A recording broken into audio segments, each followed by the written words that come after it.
Assalamualaikum warahmatullahi wabarakatuh.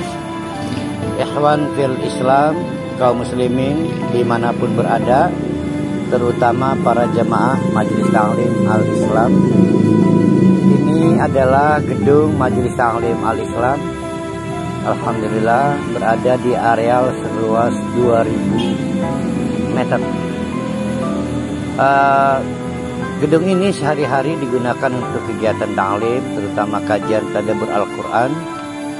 Kita berharap pada tanggal 1 Ramadan nanti gedung ini sudah memiliki atap. Oleh karena itu, para ikhwan fil Islam yang ingin berkontribusi pada pekerjaan atap gedung ini, silakan menghubungi nomor-nomor yang akan dipublikasikan oleh kami. Mari kita raih surga Allah dengan cara menjadi bagian dari penyelesaian pembangunan gedung Al-Islam ini. Terima kasih, jazakumullah khairan katsiran. Assalamualaikum warahmatullahi wabarakatuh.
Am yaquluna tarahu, apakah mereka ngotot mau membuat satu bualan, mengada-adakan kebohongan? Kul, oke, no, omong ke mereka, ini ancaman. Ini taraitu, kalau saya memang dituduh soal dua wahyu tadi. Yang pertama apa wahyunya? Inni lakum nadhirun mubin. Wahyu kedua, alla ta'budu illallah. Kalau dua wahyu tadi dianggap bualan dan akal-akalan saya, fa'alayya ijrami, maka saya tanggung akibatnya. Mau baik, mau buruk, saya ambil resikonya. Wa ana bari'um mimma tujrimun. Kamu gak usah ikut-ikutan nanggung resiko yang saya terima. Kalau memang saya berdusta soal dua wahyu tadi. Wa uhiya ila Nuhin. Padahal betul yang dua hal tadi memang diwahyukan kepada Nuh.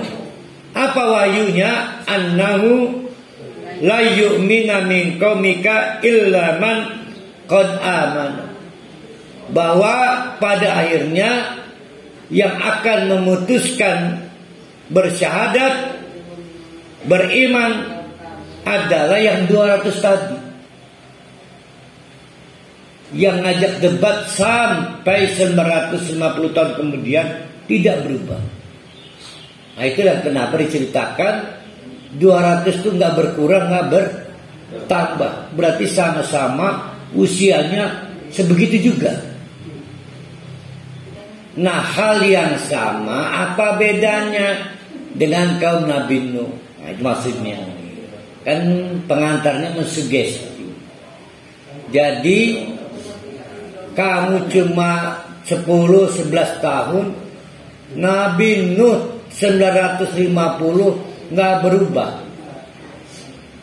tetap 200 jamaah. Maka dalam konteks dan situasi yang sama, kamu harus berpendirian bahwa semua yang disampaikan padaku adalah wahyu.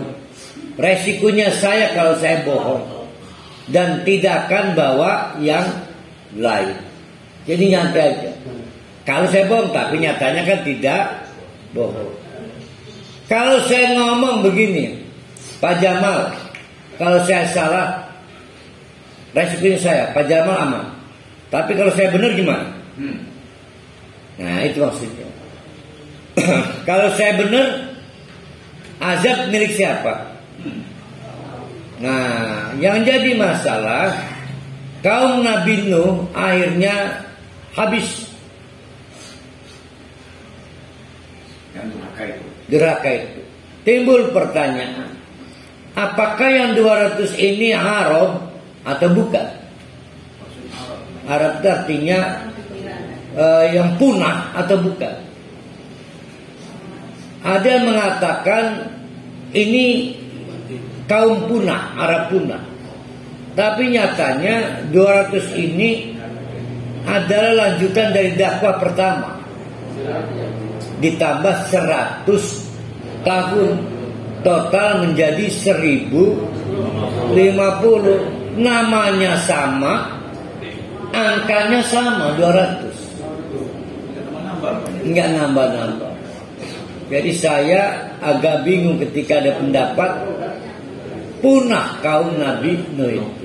Mungkin yang benar, kaum kafir di zaman Nabi Nuh punah. Yang tersisa hanya orang beriman. Wasna. Nah, ini ada pembicaraan serius.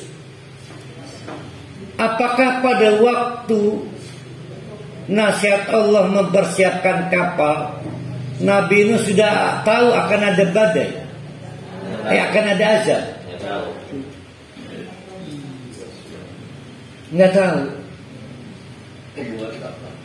Jadi inilah Nabi Nuh, dan itulah bedanya kita. Nabi Nuh dikon gawe kapal, dikon gawe burah. Apa aja disuruh Allah mau. Kalau kita kan gina apa sih kini gawe burah segala pun, aduh repot, nakon maning. Jadi disuruh buat kapal tanpa penjelasan. Buat kapal. Disuruh berdakwah 950 tahun, berdakwah. Nah, itu yang membuat Nabi Nuh itu panjang usianya, karena nggak rewel. Yang membuat pendek usia kita itu mencurigai sesuatu yang sebetulnya Allah sudah memastikan itu hak dan kewajiban kita. Mencurigai sholat baik, dilantik-lantik ke salon.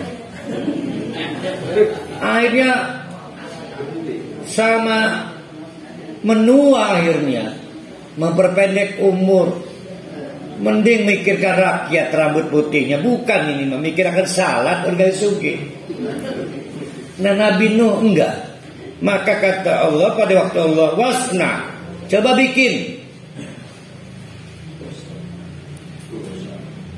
Al-Fulka. Al-Fulka ini bahtera ya. Jadi didesain untuk menampung segala hal. Kita nyebutnya kargo lah.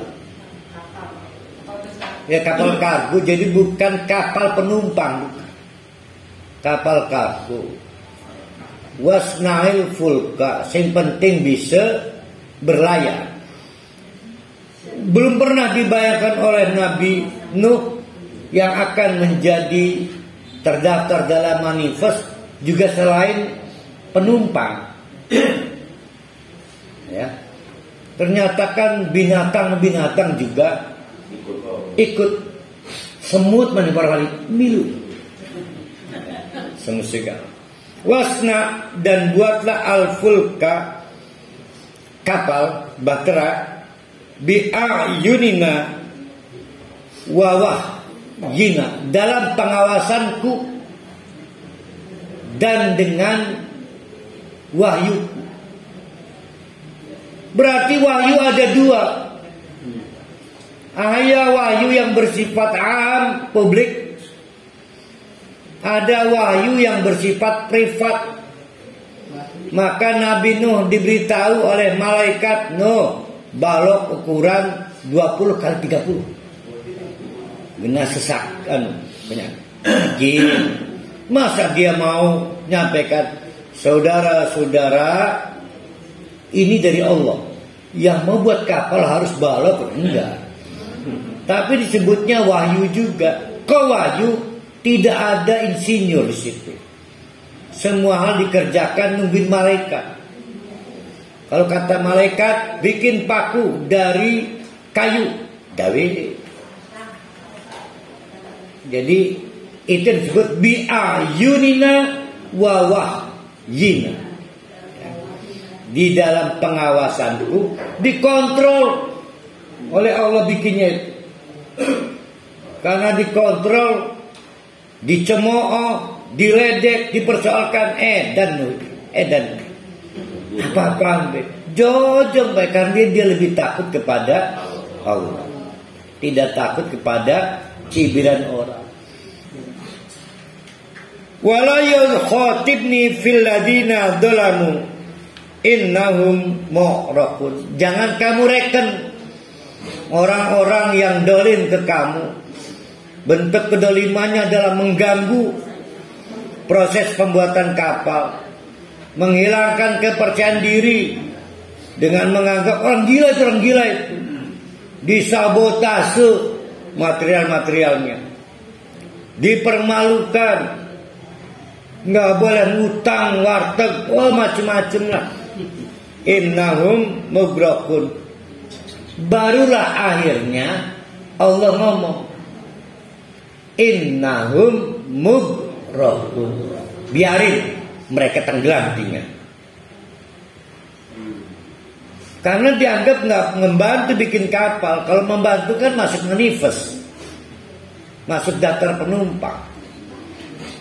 Nah, Nabi Nuh takon emarap udan gede, karena mughraqun di sini.